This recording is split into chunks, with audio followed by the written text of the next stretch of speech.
So, if you were around playing GPO during update 3.5, there is a good chance that you have heard of poison fruits. Now, what a poison fruit was if a fruit was exploited, right? So, if you use an exploit to farm a fruit, that fruit would then be quote unquote poisoned, meaning whoever would eat that fruit would eventually be banned for affiliation with exploiters. Now, just to keep it clear, this was then proven to not be real by Banir, then ending much of the controversy. After that, many people didn't really hear of, poison fruits being a thing. And a lot of people think that maybe they were fake the whole time. Now, I'm going to explain to you multiple, explanations for what poison fruits actually were, why they actually existed, because there hasn't really been a video just documenting this period in GPO's history. That's a very confusing one. So let me start by saying this. There are about two or three ways you could look at this. Starting with one, I like to call this the GPO admin way or the GPO way, right? GPO admin way. If you ask any GPO admin what poison fruits were or why they existed, most of them will tell you that they never existed in the first place and that they're just people who are getting banned from black markets or, black market selling or black market buying, right? That's fair. That's fair enough. And I can understand if, you would accept that as the truth. But that would be like a very clean and cut deal. They never existed. People are just lying. If we didn't have like documented proof of someone being banned due to affiliation with exploiters, aka poison fruits. Now, if you don't know, YouTuber Chaseinator, a good friend of mine, he actually got banned for affiliation with exploiters, aka poison fruits, and him being like the actual proof of somebody getting banned, it's kind of hard to just say that it never existed. On stream, which is honestly goaded. Thank you so much, Mob. We both got banned. I just want to point that out too. I got banned for quote unquote being affiliated. I know I said that a lot, but pretty much what had happened was he donated it to me, and I have proof of me getting it, and it was legit and it was on stream, so I had proof of that. Time goes by, nothing happens, and today on June 13th, from what I've heard, FOU just kind of went on like a banning spree, and I guess that I was in the middle of it. I don't really know if I'm legitimately, perma-banned or whatnot, or just banned in general. I don't know why I would be. I mean, like, you can say, oh, like, you're affiliated. I had no idea I was, and I'll get into that in a second, but I'm just really lost for words. Like, it's difficult, honestly, like, being in my shoes, because GPO is one of the few games really that. Now, explaining Chaseinator's side of the story, basically his friend had given him a fruit.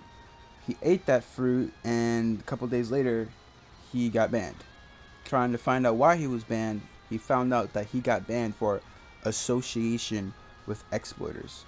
Come to find out, the fruit that he had gotten from his friend was from one of his other friends who exploited for the fruit.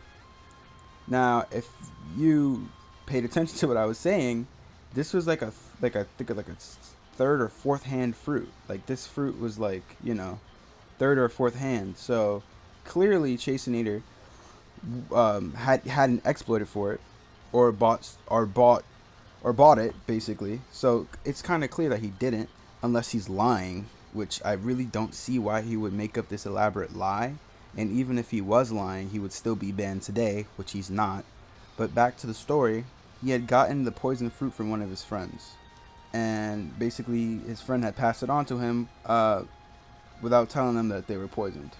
Later on, he would eventually, talk to people, talk to friends, and try to get himself unbanned. He would talk to certain GPO mods, and GPO mods would then confirm to him that poison fruits were a thing, and they had a certain person designated to handle those type of ban cases. I'm not gonna say any names. I'm not gonna out anyone, but it was confirmed to him by the GPO mods allegedly that they had special people working on the poison fruits. right, who handled the poison fruit cases, I should say. Now, according to Chaseinator, um, they he was told that GPO staff team had a whole section of people dedicated for poison fruits. That would then later be denied, but it was told to him. Now, unless Chaseinator is lying, which if he which doesn't make sense to me, because if he was lying, then he would still be banned today for what he did. But clearly, there was either it was a glitch in the system or whatever. But yeah, so basically, not too long after this, he would be unbanned. Not too long after that, it would come out that poison fruits are indeed fake, according to the GPL mods, or according to Banir, I should say. He would come out and then say, poison fruits aren't a real thing. Now, back to what I said after explaining Chaseinator's story. Like I said, there's 3 ways you can look at it, right? You could either look at it as, poison fruits are and still are real, or you could look at it, GPO admins and GPO devs said they didn't exist, so they don't exist.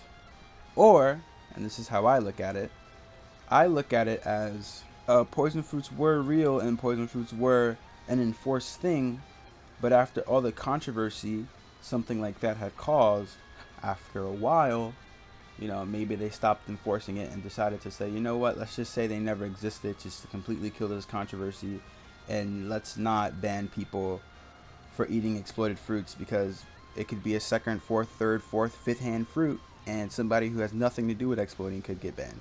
That's personally what I think. But like I said, it's 100% up to you. I gave you what the admins will tell you. I told you what the admins would tell you. Admins would tell you they never existed. That's fine. Chase being an actual living proof, a living example of somebody who got banned by it. So you can take that for what it is. Or, you could just, listen to what I said. I think that it was real at one point, and I just decided to stop enforcing it because of all the controversy. It's all up to you how you decided to take it. But I just thought that I try to kind of explain this, like, real weird period in GPO's history where it was just kind of like this fear of, like, oh my god, I don't want to accidentally eat a poison fruit and all that. But I'm sure explaining a little bit what I didn't get to explain. Now, with poison fruits, I'm sure there are some people who actually black marketed or exploited for the fruits, and were just using poison fruits as a way of saying, oh, I didn't get banned for exploiting, it was a poison fruit. And I'm sure there are people who took advantage of the system, or I'm 100% sure like that. I'm pretty sure some of the mods and admins will tell you that's like the majority of the people. But anyways, I just kind of wanted to explain that for a lot of the newer people, and maybe walk down memory lane for a lot of the older people. Anyways, thank you guys for watching. Subscribe, like, comment again, and have a nice day.